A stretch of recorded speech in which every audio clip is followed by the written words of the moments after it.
예, 말씀 같이 보겠습니다. 갈라디아서 3장 19절부터 25절입니다. 19절부터 25절 말씀. 다 같이 한 목소리 읽습니다. 시작. 그런즉 율법은 무엇이냐? 범법함으로 더하여진 것이라. 천사들을 통하여 한 중보자의 손으로 베푸신 것인데 약속하신 자손이 오시기까지 있을 것이라. 그 중보자는 한 편만 위한 자가 아니나 하나님은 한 분이시라. 그러면 율법이 하나님의 약속들과 반대되는 것이냐? 결코 그럴 수 없느니라. 만일 능히 살게 하는 율법을 주셨더라면 의가 반드시 율법으로 말미암았으리라. 그러나 성경이 모든 것을 죄 아래에 가두었으니 이는 예수 그리스도를 믿음으로 말미암은 약속을 믿는 자들에게 주려 함이라. 믿음이 오기 전에 우리는 율법 아래에 매인 바 되고 계시될 믿음의 때까지 갇혔느니라.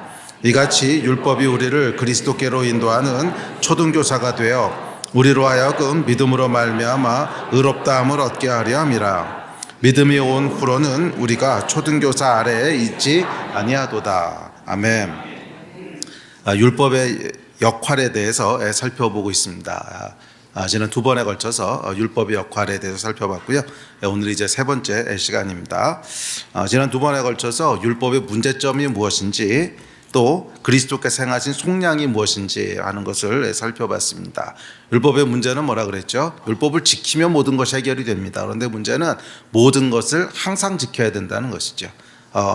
99번 지키다가 이제 한 번이라도 지키지 못하면 뭐 법이라는 게 그렇잖아요. 뭐 거짓말을 안 했어도 사기를 치면 그런 법에 저촉되는 것이듯이 율법이라고 하는 것은 법이기 때문에 모든 법을 항상 지켜야 되는데 인간에게는 그럴 능력이 없다는 것이었습니다. 자, 그래서 그리스도께서 우리를 대신하여 십자가를 지심으로 죄를 속량하셨다는 것이 구원이라고 하는 것을 살펴봤습니다. 자, 오늘은 율법의 역할의 세 번째 시간인데요. 그렇다면 구체적으로 율법은 무슨 역할을 하는 것이냐 하는 것에 대해서 함께 살펴보려고 합니다. 자, 율법의 역할에 대해서 바울은 크게 두 가지를 이야기합니다. 첫째는 뭐냐면 죄를 깨닫게 하는 것이다 이렇게 얘기하고요. 그리고 두 번째는 그래서 우리를 그리스도께로 인도하는 것이다 이렇게 얘기합니다. 그러니까 율법의 역할은 첫째는 죄를 깨닫게 하는 것이고 두 번째는 그래서 우리를 그리스도께로 인도하는 것이다 이렇게 얘기합니다. 로마서 7장 7절과 갈라디아서 3장 24절입니다. 시작. 그런즉 우리가 무슨 말을 하리요? 율법이 죄냐? 그럴 수 없느니라. 율법으로 말미암지 않고는 내가 죄를 알지 못하였으니 곧 율법이 탐내지 말라 하지 아니하였더라면 내가 탐심을 알지 못하였으리라. 이같이 율법이 우리를 그리스도께로 인도하는 초등교사가 되어 우리로 하여금 믿음으로 말미암아 의롭다함을 얻게 하려 함이라. 이 두 가지가 율법의 역할이라는 거예요. 첫째는 죄를 깨닫게 하고 두 번째는 그리스도께로 인도하는 것입니다. 자, 그래서 죄와 율법에 대한 바울의 논증을 쭉 오늘은 따라가 보려고 합니다. 첫 번째, 갈라디아서 3장 19절에 의하면 율법은 범법함을 인하여 주신 것이다 이렇게 얘기합니다. 19절입니다. 시작. 그런즉 율법은 무엇이냐? 범법함으로 더해진 것이라. 천사들을 통하여 한 중보자의 손으로 베푸신 것인데 약속하신 자손이 오시기까지 있을 것이라. 자, 여기 보면 율법은 이제 범법함을 인하여 주신 것이다 이렇게 얘기했습니다. 자, 범법함에 해당하는 헬라어는 파라바시스라고 하는 단어인데요. 오늘 이 두 단어를 잘 기억하셔야 되는데 하나는 파라바시스라고 하는 단어와 또 하나는 하마르티아라고 하는 단어인데 이 두 단어는 다 헬라어로 죄라고 하는 뜻입니다. 그러니까 죄를 나타내는 단어가 두 개가 있는데 이제 하나가 파라바시스고 하나가 하마르티아입니다. 자, 그런데 여기서 범법함은 파라바시스라고 하는 단어를 쓰는데 이 단어는 무슨 뜻이냐면 선을 넘다, 어기다, 어기고 지나가다 이런 뜻입니다. 그래서 이것은 이탈, 위반, 법을 어김 뭐 이런 뜻이에요. 그러니까 법이 있는데 그 법을 어기는 거, 선이 있는데 그 선을 넘어가는 거, 그것을 이제 범법함이다 라고 얘기하고 헬라어로는 파라바시스라고 합니다. 파라바시스는 그 뭐예요? 반드시 어떤 선이 있어야 돼요. 기준이 있어야 돼요. 그래서 그 기준을 넘어가는 것에 대해서 사용하는 단어입니다. 자, 그래서 파라바시스가 성립하려면 주어진 법, 명령, 선, 즉 율법이 있어야 됩니다. 뭐 선 자체가 없으면 뭐 넘어간다고 하는 것도 무의미하죠. 선이 없으니까. 자, 그렇다면 율법이 주어지기 전에 살았던 사람들은 어떨까요? 율법이 주어지기 전에, 그래서 아담부터 모세 사이에 살았던 사람들. 아담은요, 따먹지 말라라고 하는 명확한 명령이 있었어요. 그런데 그 명령을 어겼기 때문에 아담의 범법함은 파라바시스가 맞습니다. 하지 말라는 게 있는데 어겼어요. 모세 이후에도 명확한 법이, 율법이 주어졌기 때문에 파라바시스가 맞아요. 그런데 아담과 모세 사이에는 명시적인 계명이 없었단 말이에요. 아담 이후부터 모세 전까지는 명시적인 법이 없어요. 그렇기에 그들의 죄는 적어도 파라바시스는 아니에요. 그렇다면 이들은 도대체 무슨 죄가 있냐는 거예요. 자, 여기에 대해서 로마서 5장 14절에 보면 바울이 이렇게 얘기합니다. 시작. 그러나 아담으로부터 모세까지 아담의 범죄와 같은 죄를 짓지 아니한 자들까지도 사망이 왕노릇하였으니 아담은 오실 자의 모형이라. 자, 여기 보면 그러니까 아담부터 모세까지가 문제라는 거예요. 아담도 분명히 파라바시스가 있었고 모세 이후에도 율법이 있으니까 파라바시스가 있는데, 그러면 아담과 모세 사이의 사람은 어떻게 되느냐? 바울이 지금 이 얘기를 하고 있는 거예요. 이들은 율법이 없었지 않느냐? 그렇다면 이들에게는 아무 문제도 없지 않느냐? 그런 거죠. 자, 여기도 보면 아담부터 모세까지 범죄와 같은 죄를 했을 때 이 범죄는 원어 성경에 보면 파라바시스를 사용하고 있어요. 그런데 그 범죄, 법을 어기는 잘못을 저지르지 않았는데 그 사람들에게도 이미 뭐예요? 사망이 왕노릇하고 있었다는 거예요. 이미 사망이 왕노릇하는 죄의 결과가 있었다는 거예요. 그러니까 율법이 있기 전에도 이미 죄가 있었다는 거죠. 죄가 있었으니까 사망이 왕노릇하는 거죠. 그리고 여기서 죄는 다른 단어를 사용하는데 그 단어가 앞서 얘기했던 하마르티아라고 하는 단어입니다. 자, 하마르티아는 파라바시스하고는 다른 의미의 죄인데, 이 하마르티아의 원뜻은 뭐냐면 관역을 벗어나다, 표적에서 빗나가다, 이런 뜻이에요. 그래서 마땅히 있어야 될 자리에 있지 않은 것. 그러니까 인간은 마땅히 하나님 아래 있어야 되는데 하나님을 떠나 있는 그 인간의 상태, 그것을 지칭하는 말입니다. 그래서 이것은 율법하고는 상관없어요. 율법하고는 상관없이 마땅히 있어야 될 자리에 있지 않은 그 상태를 하마르티아라고 합니다. 그래서 성경은 그러니까 성경에서 하마르티아는 주로 존재론적인 죄를 의미합니다. 행동이 문제가 있는 것이 아니라 상태가 잘못됐다는 거예요. 상태가 잘못됐다는 거예요. 그러니까 인간은 원래 하나님의 통치 아래에 있어야 되는데 그렇지 않고 지금 하나님과 단절돼서 잘못된 자리에 있다는 거예요. 이 상태를 지칭하는 존재론적인 용어입니다. 자, 그렇게 하마르티아는요, 율법과는 상관이 없이 존재합니다.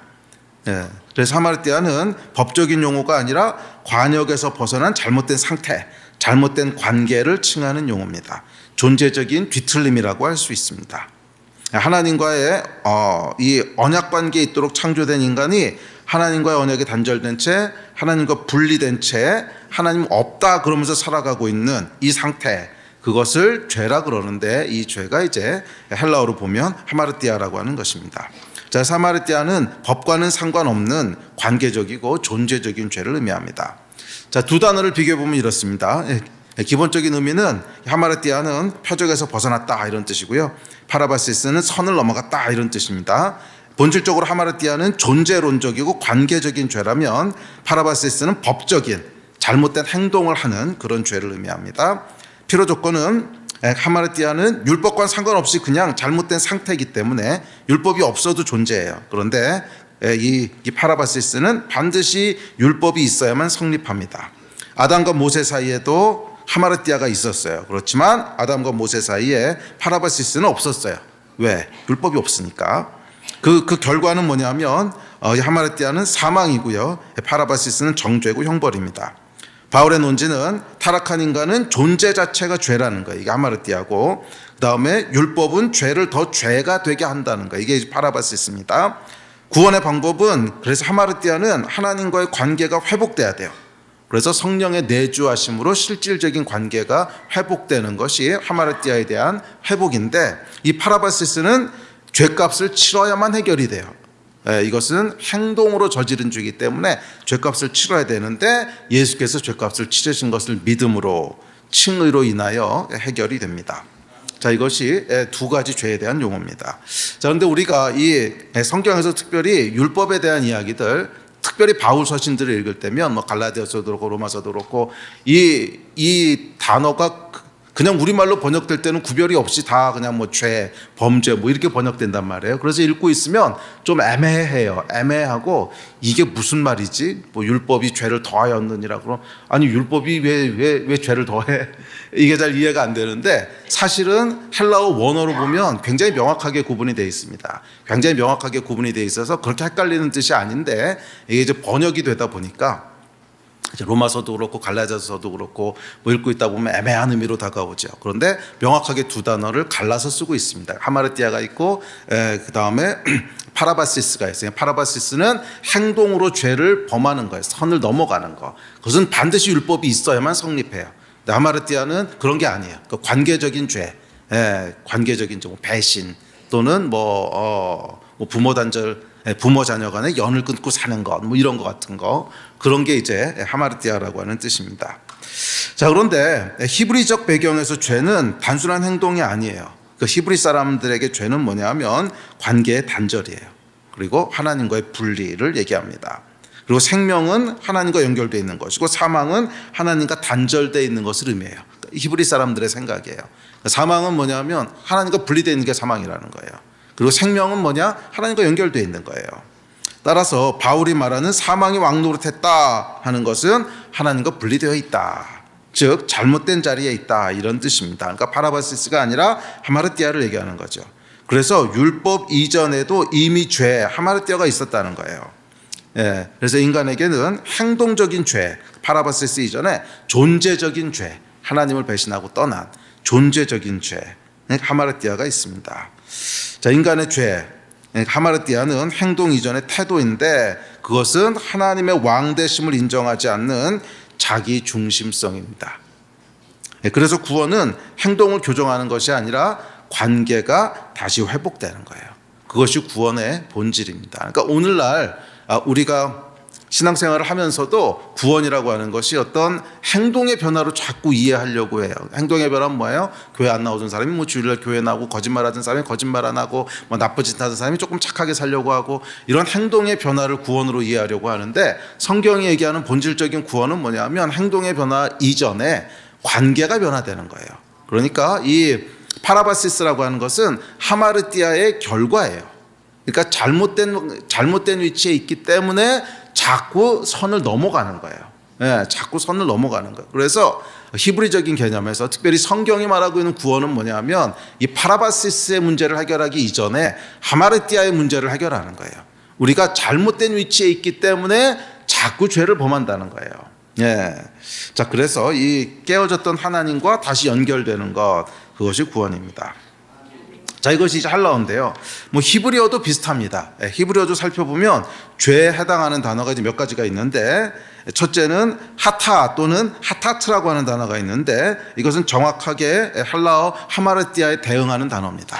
하타 또는 하타트라고 하는데 표적에서 빗나가다 그런 의미의 죄고요.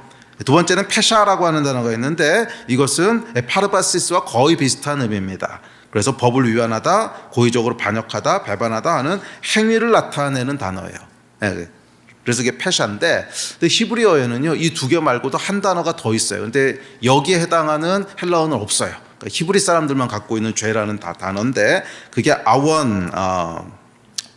아원이라고 하는 단어입니다. 아원이라고 하는 단어인데 이 아원은 무슨 뜻이냐면 내면의 뒤틀림, 타락한 인간의 본성, 타락한 마음 뭐 이런 것을 의미하는 단어입니다.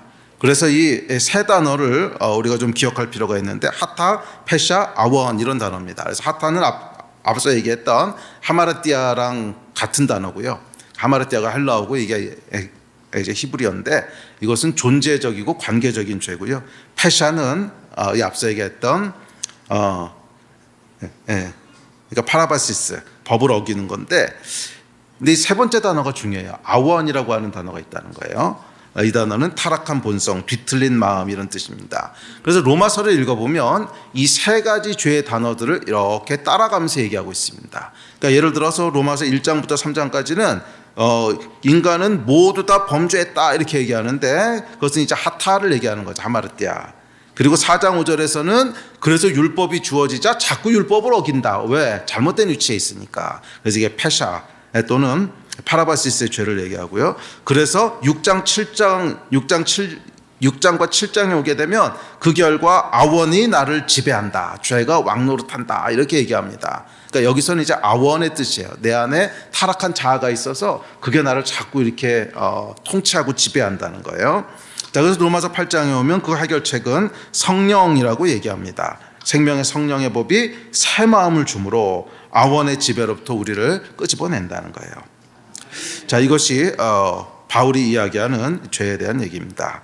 그래서 바울은 이 죄에 대한 결론은 율법을 준수하는 것이 아니라 성령으로 해결된다고 얘기합니다. 죄의 결과는 단순히 하타나 페샤가 아니라 아원이라고 하는 뒤틀린 마음이기 때문에 그래요. 뒤틀린 마음. 자, 이 단어를 중심으로 죄와 율법에 대한 바울의 논지를 조금 더 살펴볼게요. 자, 첫째, 바울은 뭐라 그러냐면 율법 이전에도 죄가 이미 있었대요. 하타지요. 하타 또는 하마르디아인데 그것은 하나님과의 단절된 관계예요. 그리고 그 결과 율법이 주어지기 전에 이미 사망이 왕노릇하고 있었습니다. 왜? 하나님의 왕되심을 부인했기 때문에 이미 사망이 왕노릇하고 있었다는 거예요. 로마서 5장 13절입니다. 시작. 죄가 율법이 있기 전에도 세상에 있었으나 율법이 없었을 때에는 죄를 죄로 여기지 아니하였느니라. 자, 율법 이전에도 죄가 세상에 있었대요. 여기서 사용한 단어는 뭘까요? 죄가. 그렇죠. 하마르티아를 사용했겠죠. 이미 잘못된 관계가 있었다는 거예요. 그런데 율법이 없었기 때문에 그건 죄야 라고 말해주는 게 없었다는 거예요. 그건 죄야 라고 말해주는 사람이 없었다는 거예요. 즉 파라바시스가 없었기 때문에 죄라는 행동을 죄라고 인식하지 않고 있었다는 것입니다. 자, 그런데 이제 둘째, 율법이 없었기에 그것은 범법, 즉 파라바시스는 아니었어요. 마음의 문제였지. 선을 넘는 건 아니잖아요. 로마서 4장에 보면 이렇게 얘기합니다. 시작. 율법이 없는 곳에는 범법도 없느니라. 당연한 얘기입니다. 기준이 없는데 기준을 넘어간다는 말이 의미가 없죠. 그래서 율법이 없는 곳에는 범법도 없느니라. 여기서 범법은 무슨 단어를 썼겠어요? 잘 따라오고 계시군요. 여기서는 당연히 파라바시스를 사용하고 있습니다. 그런데 율법이 주어집니다. 그래서 이제 죄는 범법함, 즉 파라바시스가 돼요. 율법은 법을 어긴 것을 죄라고 규정합니다. 자, 로마서 7장에 보면 이렇게 얘기합니다. 시작. 율법으로 말미암지 않고는 내가 죄를 알지 못하였으니 곧 율법이 탐내지 말라 하지 아니하였더라면 내가 탐심을 알지 못하였으리라. 그러나 죄가 기회를 타서 계명으로 말미암아 내 속에서 온갖 탐심을 이루었으니 이는 율법이 없으면 죄가 죽은 것임이라. 자, 이 말에 보면 율법이 없을 때에도 이미 죄는 있었대요. 그전에 하마르티아죠. 그런데 파라바시스는 없었어요. 율법이 없으니까 범할 법도 없는 거죠. 그런데 이 하마르티아 속에 있는 인간에게 율법이 주어집니다. 그러자 어떻게 돼요? 드디어 죄가 드러나기 시작해요.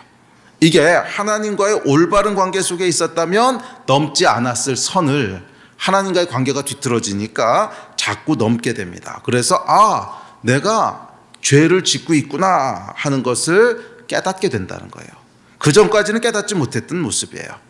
로마서 7장 13절입니다. 시작. 그런즉 선한 것이 내게 사망이 되었느냐? 그럴 수 없느니라. 오직 죄가 죄로 드러나기 위하여 선한 그것으로 말미암아 나를 죽게 만들었으니 이는 계명으로 말미암아 죄로 심히 죄되게 하려 함이라. 이것은 이제 그러니까 파라바시스를 얘기하는 거죠.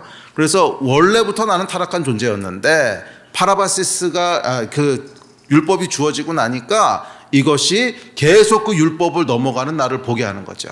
그래서 죽게 되었다는 거예요. 그 저주로 인하여 죽게 되었다는 거예요. 자, 이 얘기를 합니다. 자, 셋째, 율법은 죄를 해결하지 못합니다.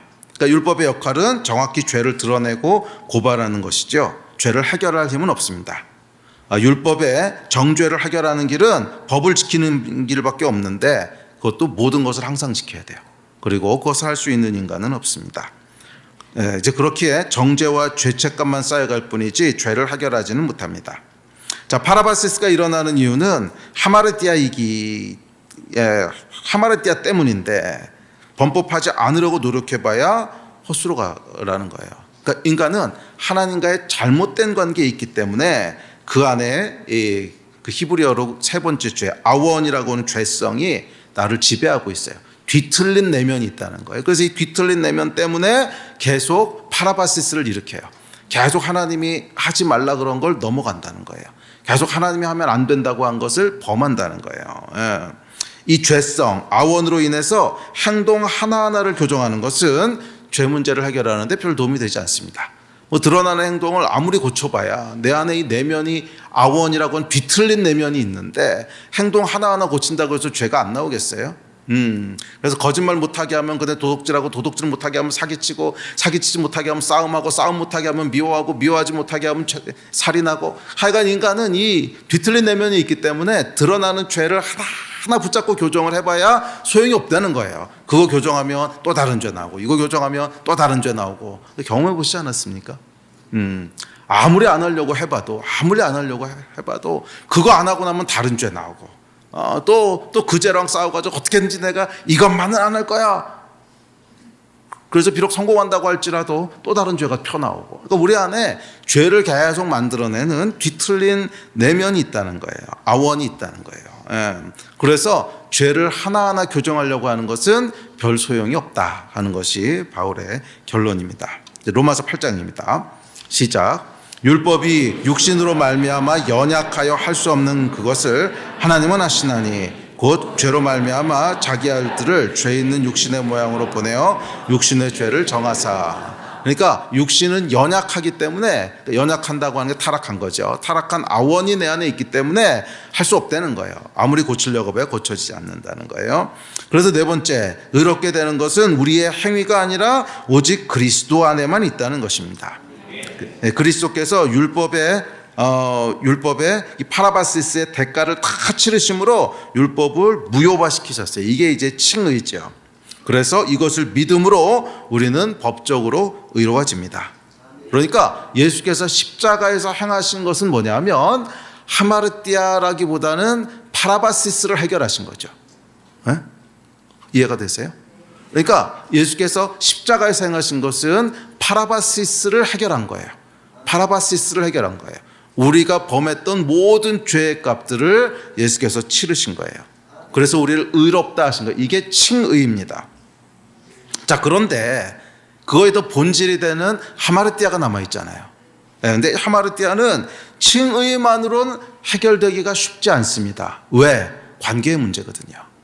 아무리 하나님이 우리를 의롭다고 칭해 주셨어도 끊어졌던 관계를 실질적으로 회복하지 않으면 이 하마르티아의 문제는 쉽게 해결되지 않는다는 거예요. 이것이 우리가 이제 믿음으로 구원에 이른다고 했을 때 자칫 놓치고 실수하게 되는 부분입니다.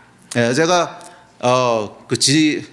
지난주에도 아마 똑같은 얘기를 했을 텐데, 열심히 제가 누군가를 전도를 했어요. 열심히 전도를 했더니 알겠다는 거예요. 그래서 영접기도 하겠냐 그랬더니 영접기도 하겠대요. 그래서 영접기도를 따라하라고 했습니다. 열심히 영접기도를 따라했어요. 아멘, 아멘. 끝났습니다. 그래서 내가 축하합니다. 이제 당신은 그리스도인이 됐습니다. 그랬더니 이 친구가 이렇게 있다가 그게 다예요? 그게 다예요? 그러니까 이게 아무것도 느껴지고 달라지는 게 없다는 거예요. 여러분 이런 경험들 해보셨죠? 예, 전도 안 해보셨구나. 전도 해보신 분들은 다 비슷한 경험들을 합니다. 그래서 이상하다, 이게 아닌데 나는 분명히 예수 믿고 나서 내 안에 엄청난 변화가 일어났는데 왜 이렇게 밋밋하지? 분명히 믿는다고 했는데, 이게 뭐냐면 이제 칭의의 문제만 가지고는 다 해결되지 않는 부분이 있다는 거예요. 그게 뭐예요? 존재론적인 죄. 그러니까 칭의는 파라바시스에 대해서는 맞아요. 그걸로 다 용서하셨어요. 믿으면 아멘 하면 끝나요. 그런데 하마르티아는 단순히 아멘으로 끝나는 문제가 아니라 단절됐던 하나님과의 관계가 실제로 회복돼야 되는 문제란 말이에요. 관계의 문제고 존재의 문제지 행위나 처벌의 문제가 아니라는 거예요. 그래서 하마르티아가 해결되기 위해서는 뭐가 돼야 돼요? 성령께서 내주하셔야 돼요. 성령께서 내주하신다고 하는 건 뭐냐면 하나님이 다시 우리와 교제하기 시작하신다는 거예요. 끊어졌던 하나님과의 관계가 회복된다는 거예요. 그래서 제가 누누이 얘기하지만 복음은 우리 안에 거하시는 성령님이에요. 이것까지 있어야 온전한 복음이 돼요. 우리 안에 거하시는 성령님, 성령님께서 내주하심으로 끊어졌던 교제가 해결될 때, 그때 비로소 하마르티아의 문제까지도 해결이 되는 거예요. 아멘. 그리고 이렇게 내주하시는 성령께서 뭘 하세요? 새로운 마음을 만드신다 그랬죠.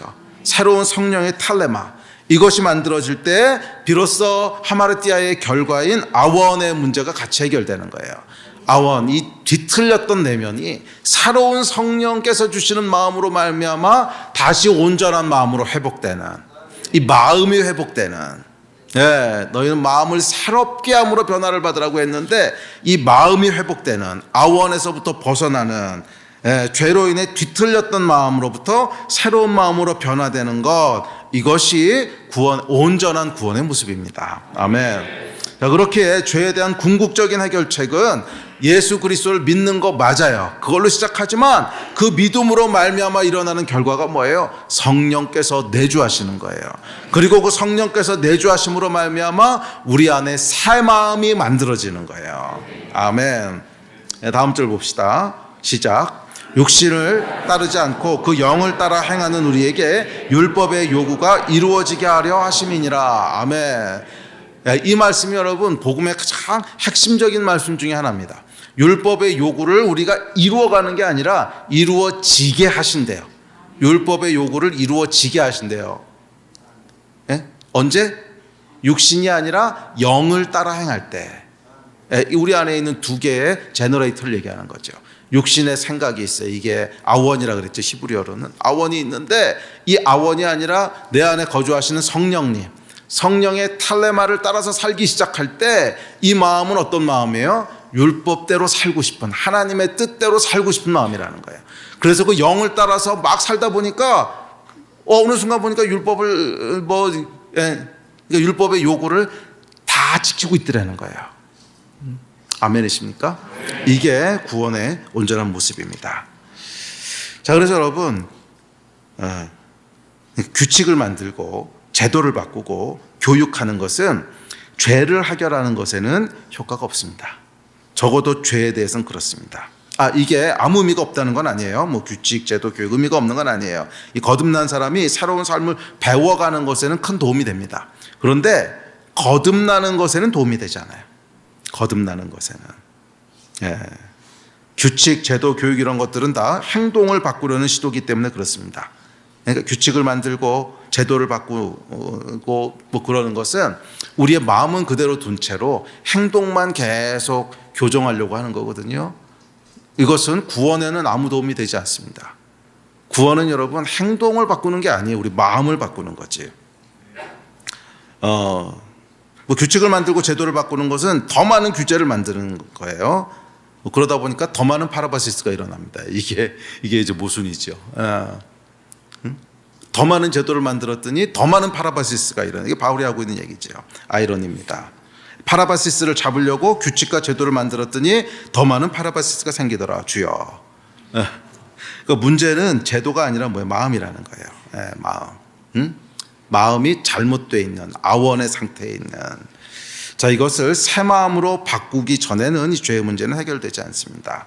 새 마음, 새 탈레마를 주시는 성령님, 내주하시는 성령님, 그리고 그 성령의 내주하심을 가져오는 게 뭐예요? 믿음이라는 거예요. 다음 절 보면 이렇게 얘기합니다. 시작.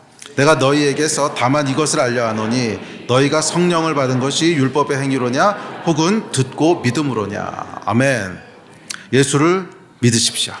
아멘. 예수께서 여러분의 모든 파라바시스를 다 해결하셨음을 믿으십시오. 아멘. 법적으로 여러분은 깨끗합니다. 아멘. 의롭습니다. 아멘. 완벽합니다. 아멘. 하나님 앞에서 아무런 정죄가 없습니다. 이거를 믿을 때 뭐가 일어난다는 거예요? 성령이 임하신다는 거예요. 그러니까 이거를 이제 믿는 것이 왜 이제 필요하냐면 이 믿음이 우리를 하나님 앞으로 담대히 나아가게 해요. 그러니까 이 죄가 있고 죄책감이 있을 때는 하나님 앞에 담대히 나아가지를 못해요.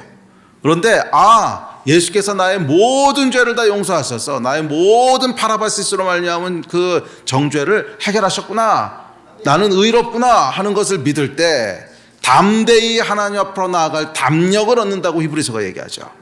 그래서 담대히 하나님 앞으로 나아갔을 때 뭐가 일어나는 거예요? 성령께서 우리 안에 내주하시기 시작하는 거예요. 할렐루야. 이 성령을 여러분 받으셔야 합니다. 그럴 때 성령께서 여러분에게 새 마음을 주실 거예요. 이것이 죄에 대한 근본적이고 유일한 해결책입니다. 아멘. 성령이 임하실 때 물론 육체의 죄의 흔적이 남았겠지만 그럼에도 우리 안에 새 마음이 역사한다고 하는 것을 느끼실 수 있을 겁니다. 이거 성령 받은 사람은 다 알아요. 성령 받고 나면 당장 일어나는 변화가 뭐냐면 어떻게 하면 하나님을 기쁘시게 할까? 어떻게 하면 하나님 뜻대로 살까? 이게 공통적으로 전부 다 느끼는 겁니다. 어떻게 하면 하나님 뜻대로 살지? 어떻게 하면 하나님 기쁘시게 하지? 성령 받고 나면 동일하게 일어나는 변화입니다. 아직까지 이걸 경험하지 못하셨다면 성령 아직 못 받으신 거예요. 성령 받는 게 뭐지? 내가 성령을 받았나 안 받았나 헷갈리실 필요 없어요. 안 받으신 거예요.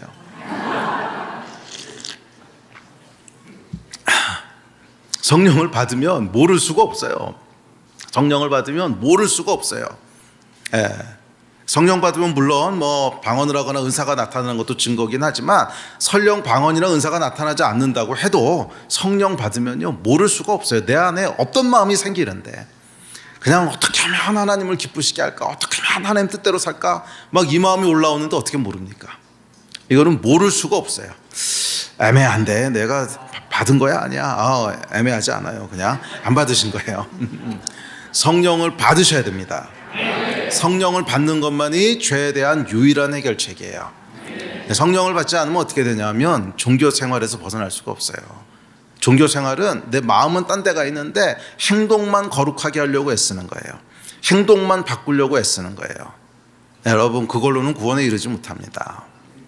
진짜 문제는 행동이 아니라 우리의 마음이에요. 그러니까 파라바시스가 아니라 하마르티아에 의한 아원이라고 하는 내 마음, 뒤틀린 마음, 이게 진짜 관건인데 이거는 건드리지 않고 그냥 드러나는 행동만 조금씩 바꾸고 이거 안 하고 저거 하려고 하고 이렇게 해봐야 근본적인 문제는 절대로 해결되지 않습니다. 성령을 받으셔야 돼요. 아멘. 다 성령 받으시기를 주의 이름으로 축복합니다.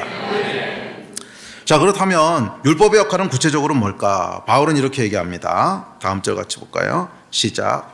그러나 성경이 모든 것을 죄 아래 가두었으니 이는 예수 그리스도를 믿음으로 말미암는 약속을 믿는 자들에게 주려 함이라. 믿음이 오기 전에 우리는 율법 아래에 매인 바 되고 계시될 믿음의 때까지 갇혔느니라. 이같이 율법이 우리를 그리스도께로 인도하는 우리로 하여금 믿음으로 말미암아 의롭다함을 얻게 하려 함이라. 아멘. 자, 처음에 보면 갇혔다 이렇게 얘기하는데 모든 것을 죄 아래 가두었느니라. 이 갇혔다는 표현은 뭐냐면 벗어날 길이 없다 이런 뜻이에요. 그러니까 성경에 의하면 우리는 죄 아래 갇혔다. 죄에서 벗어날 길이 없다. 그래요 여러분. 믿음이 오기 전까지 우리는 율법의 저주에서 벗어날 길이 없어요. 갇힌 거예요. 그래서 오직 사망만이 우리를 기다립니다. 이 소망 없음이 오히려 우리를 예수 그리스도를 향한 갈망으로 이어지게 한다는 거예요. 율법의 첫 번째 역할은 뭐냐 하면 우리를 가두는 것입니다. 벗어날 길 없는 타락한 인간의 상태를 보여준다는 거예요. 그래서 사실 율법의 첫 번째 역할이 뭐냐 하면 내가 죄인이구나. 내가 죄 아래 갇혔구나. 죄에서 벗어날 방법이 없구나 하는 것을 깨닫게 해주는 거예요. 그리고 어쩌면 이것이 구원의 첫 발자국이기도 합니다. 구원은 여러분 내가 구원이 필요한 존재구나 하는 것을 깨달아야 그 다음에 구원에 이르게 되죠. 나는 구원에 대한 필요가 전혀 없어. 뭐 이런 사람에게 어떻게 구원이 임하겠어요. 그래서 전도해 보면 여러분 제일 어려운 사람이 누구냐면 착한 사람이에요. 착한 사람 전도하는 건 정말 힘듭니다.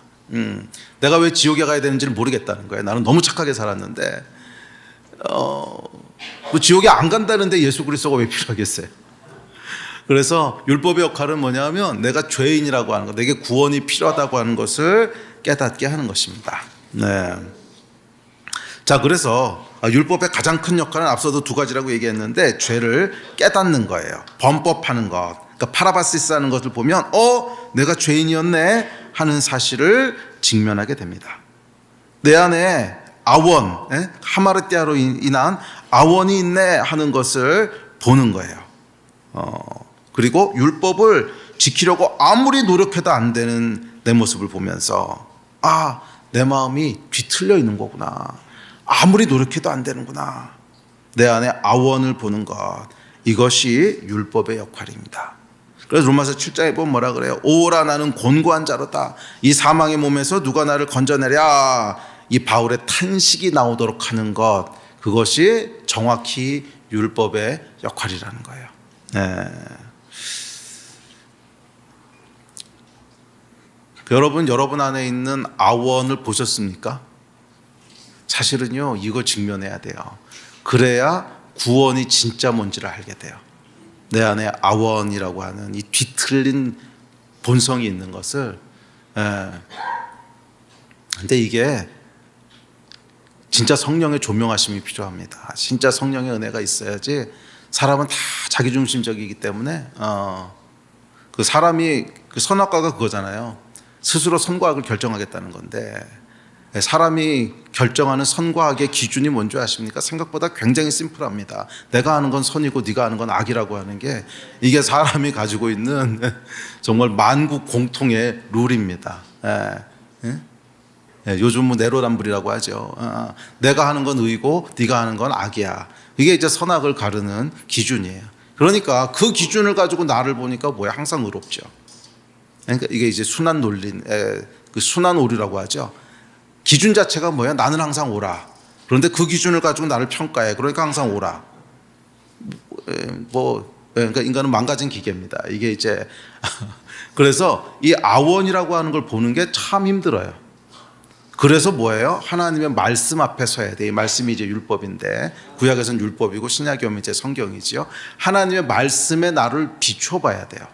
하나님의 말씀을 비춰보기 시작할 때 절대적인 기준, 창조주의 절대적인 법 앞에 내가 딱 서게 되는 거예요. 그리고 그 법 앞에서 나를 돌아보니까 아니었네. 네? 내가 의로운 존재가 아니었네. 내 안에 진짜로 해결할 수 없는 뒤틀린 자아가 있네. 해결이 안 되네. 이거를 직면하는 은혜가 있어야 돼요. 이거를 직면하는 은혜가 있어요. 이게 뭐예요? 죄인인 것을 깨닫는 거예요. 오늘날 참 슬프게도 교회 안에서도 여러분, 교회를 다니는 사람들 중에도 내가 죄인이라고 하는 것을 깨닫지 못하고 다니시는 분들이 참 많습니다. 이걸 대면한 경험이 한 번도 없어요. 이걸 대면한 경험이 한 번도 없어요. 아니 여러분, 이거 대면하셔야 돼요. 그래야 은혜의 자유로 나아갈 수가 있어요. 이걸 대면하지 못하면 결코 그 다음 단계로 나아갈 수가 없습니다. 이걸 대면하셔야 돼요. 나는 어쩔 수 없는 죄인이구나. 해결할 수 없구나. 내가 내 힘으로 이 죄의 문제를 해결할 수가 없구나. 오호라 나는 곤고한 자로다. 내가 죽게 되었도다. 나에게는 아무 소망이 없구나. 이거 여러분 대면하셔야 돼요. 이거 대면하도록 하는 것이 성령의 역사예요. 아멘. 이게 참 고통스럽습니다. 참 고통스럽고 암울하지만 이 고통스럽고 암울한 현실을 대면해야 그 다음 단계로 나갈 수가 있어요. 율법의 역할이에요. 성경의 역할이 뭐냐면 내가 소망 없는 존재라고 하는 거. 내 안에 아원이라고 하는 뒤틀린 자아가 있어서 어떻게 해결이 안 되는, 이걸 볼 때 그 다음 율법의 두 번째 역할이 뭐였어요? 그래서 그리스도께로 인도한다는 거죠. 나에겐 예수가 필요하구나. 예수가 없으면 안 되는구나. 예수가 없으면 안 되는구나. 이게 여러분 우리를 구원으로 인도하는 겁니다. 이 거듭난다고 하는 건 뭐냐면 이 과정을 지나오는 거예요. 나는 정말 해결할 수도 없는, 벗어날 수 없는 그런 뒤틀린 자아가 내 안에 있구나. 나는 죄인이구나. 오호라 나는 곤고한 자로다. 주여 나는 죄인입니다. 나를 떠나십시오. 이 고백이 나올 때 비로소 뭐가 생겨요? 예수가 아니면 안 되는구나. 예수가 아니면 안 되는구나. 이게 율법의 역할이라는 거예요. 그래서 율법의 두 번째 역할을 뭐라 그랬어요? 초등교사라는 거예요. 초등교사는 이제 파이다고고스라고 하는 단어를 쓰는데, 그 당시 초등교사는 어떤 존재였냐면 가정교사입니다. 가정교사인데 집에서 아이들을 돌보는 노예를 지칭하는 용어입니다. 그래서 이 파이다고고스들은 가정 예법을 가르치기도 하고 또 아이가 학교에 오고 갈 때 길을 인도하기도 해요. 율법의 역할이 이거라는 거예요. 율법은 우리를 참된 구원자, 참된 선생이신 예수께로 인도하는 초등교사 같은 존재라는 거예요. 율법 자체가 우리를 구원하는 게 아니라는 거예요. 내가 정말 하나님 앞에서 소망 없는 존재라는 걸 깨닫게 함으로 그리스도가 필요하게 하는 거예요. 나는 그리스도가 아니면 안 된다. 나는 예수가 아니면 안 된다. 그래서 주 앞으로 나아가게 합니다. 이 고백을 여러분 통과하신 적이 있으십니까? 나는 예수가 아니면 안 되는구나. 나는 예수가 아니면 안 되는구나. 이거 통과하셔야 됩니다. 아멘. 난 예수가 아니면 소망이 없는 존재구나. 나는 그렇게 괜찮은 사람이 아니구나. 특별히 착한 분들, 이 착하게 하시는 분들은요, 예수가 필요가 없어. 너무 착하게 사셔서 예수가 필요가 없어.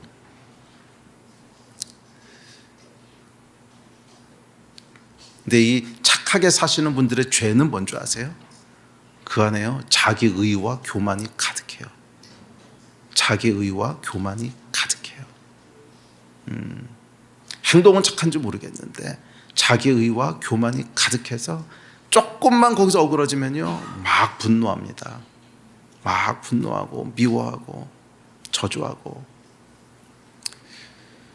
우리가 원래 그런 존재예요.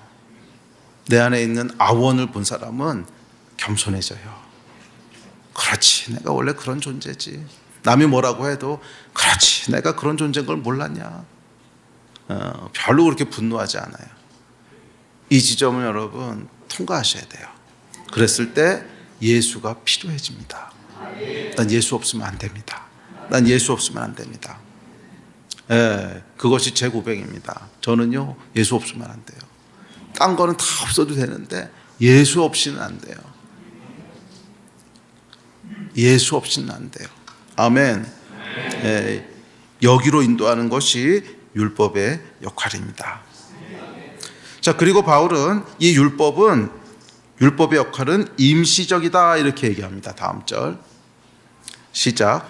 믿음이 온 후로는 우리가 초등교사 아래에 있지 아니하도다. 그래서 이 율법의 역할은요 예수 그리스도께서 오실 때까지라는 거예요.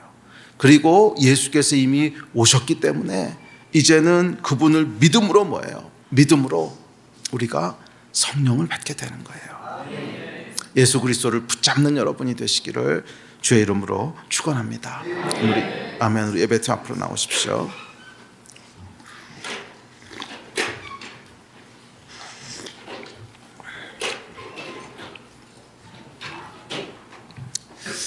죄는 여러분 단순히 법을 어기는 것이 아닙니다. 죄는 나쁜 행동을 하는 것을 단순히 나쁜 행동을 죄라고 하는 것이 아니에요.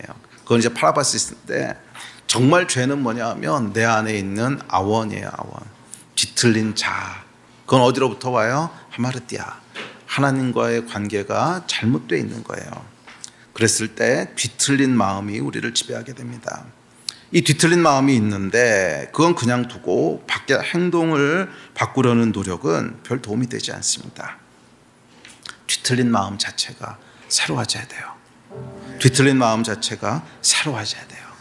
새 마음을 받는 여러분 되시기를 축복합니다. 이전과는 다른 마음이 여러분을 지배하게 되기를 축복합니다. 그러려면 어떻게 해야 돼요? 성령을 받아야 돼요. 성령을. 우리 하나님께서 주시는 성령을 받으시기를 주의 이름으로 축복합니다. 성령께서 주시는 새 마음이 있습니다. 그 새 마음을 받을 때 비로소 우리가 아원에서부터 벗어나서 다른 삶을 살게 되는 거예요. 거기에 자유가 있고 거기에 충만함이 있습니다.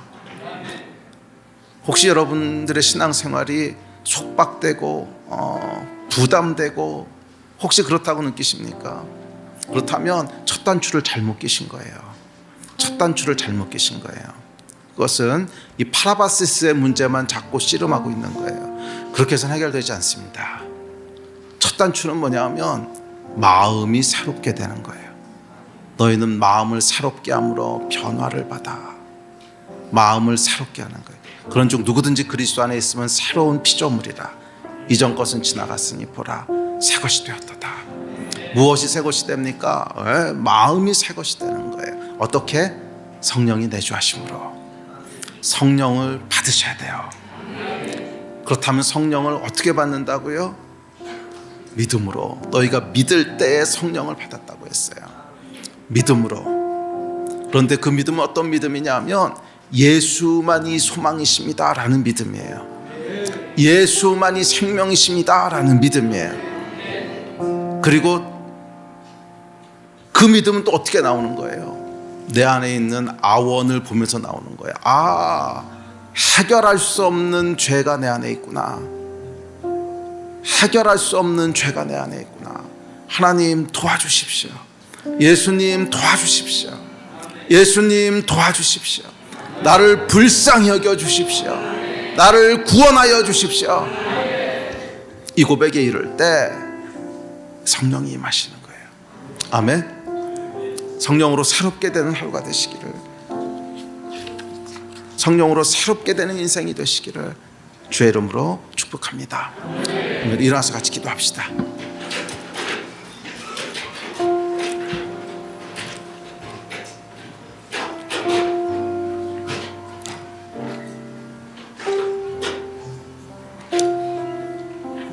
우리 다 같이 좀 기도합시다. 머리로는 이해하겠는데 마음으로는 안 따라갑니다. 아시는 분도 있으실 거예요. 그래서 기도가 필요합니다. 그런 분들은 기도하십시오. 예, 성령님, 오늘 내 안에 있는 아원을 조명하여 주십시오. 내가 죄인이구나 하는 것을 깨닫게 하여 주십시오. 내가 죄인인 걸 깨달으셨다면 예수를 부르십시오. 누구든지 주의 이름을 부르는 자는 구원을 얻으리라. 예수의 이름을 부르십시오. 예수님 구원하여 주십시오. 예수님 당신만이 나의 소망이십니다. 부르십시오. 그리고 성령을 구하십시오. 내 안에 새 마음을 불어넣어 주십시오. 내 안에 새 영을 불어넣어 주십시오. 우리 마음 가지고 주여 한번 부르짖고 다 같이 합심하여 기도하시겠습니다. 주여,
하나님, 우리는 죄인입니다.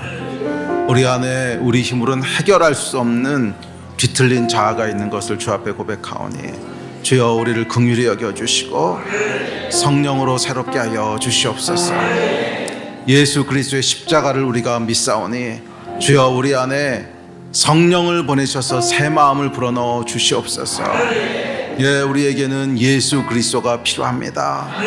우리의 죄를 해결하실 분은 예수밖에는 없사오니 예수님, 우리의 모든 죄를 위하여 보내진 성령으로 인하여 우리를 새로운 존재가 되게 하여 주시옵소서. 새 마음을 가진 존재가 되게 하여 주시옵소서. 감사합니다.